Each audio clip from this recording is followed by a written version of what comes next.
Welcome back sa ating pong channel, guys. So makikita po natin dito, ito pong nasa bote, ito po yung unleaded gas. Makikita po natin dito sa taas, ito po yung gasolina. So kung papansinin natin dito sa baba, ito po yung tinatawag na tubig. So bali dito hindi po maghahalo yung tubig sa gasolina. Makikita po natin dito yung gasolina nasa taas at yung nasa tubig ay nasa baba. So kung kahit babalik rin natin, makikita po natin dito yung tubig ay bumababa at tumataas po, guys, yung gasolina. So ito yung mangyayari sa atin, guys, kung yung ating pong mga motor ay matutubigan. So ganito mangyayari, magkahiwalay yung gasolina saka sa tubig.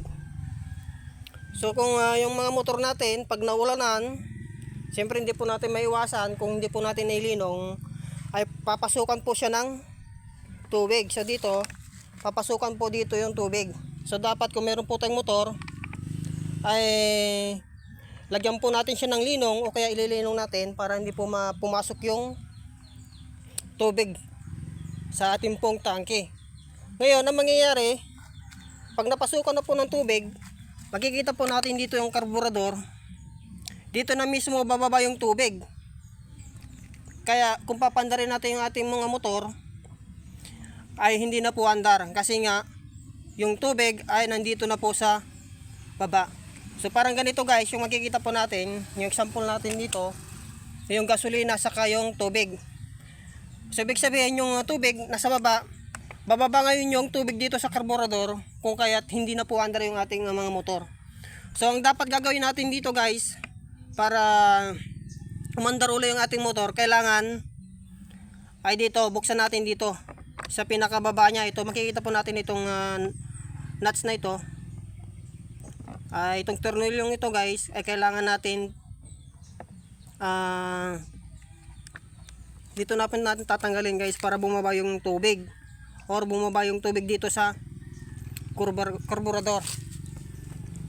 So yun ang mangyayari hanggang sa matanggal po yung tubig sa ating karburador, para yung ating pong motor ay umandar. So yun dapat ang ating gagawin.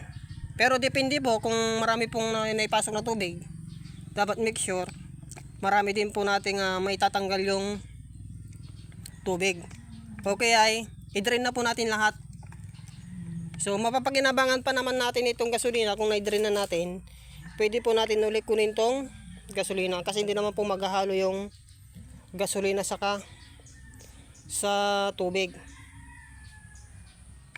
Yun lang po ang ating gagawin kung halimbawa hindi po umandar yung ating motor at nakita po natin na yung ating mga motor ay hindi po natin nilinong, kaya ayaw mandar, napasukan po ng tubig. Yun lang po ang ating gagawin.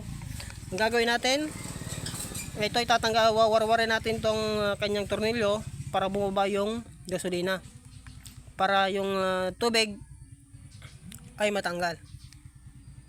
So ito na, guys, kikita po natin yung gasolina saka sa tubig. Kahit baliktarin po natin yan, guys, bababa at bababa yung tubig at yung gasolina nasa taas.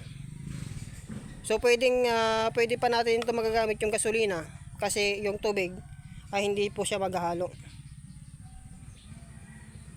So ito lang, guys, ang ating gagawin.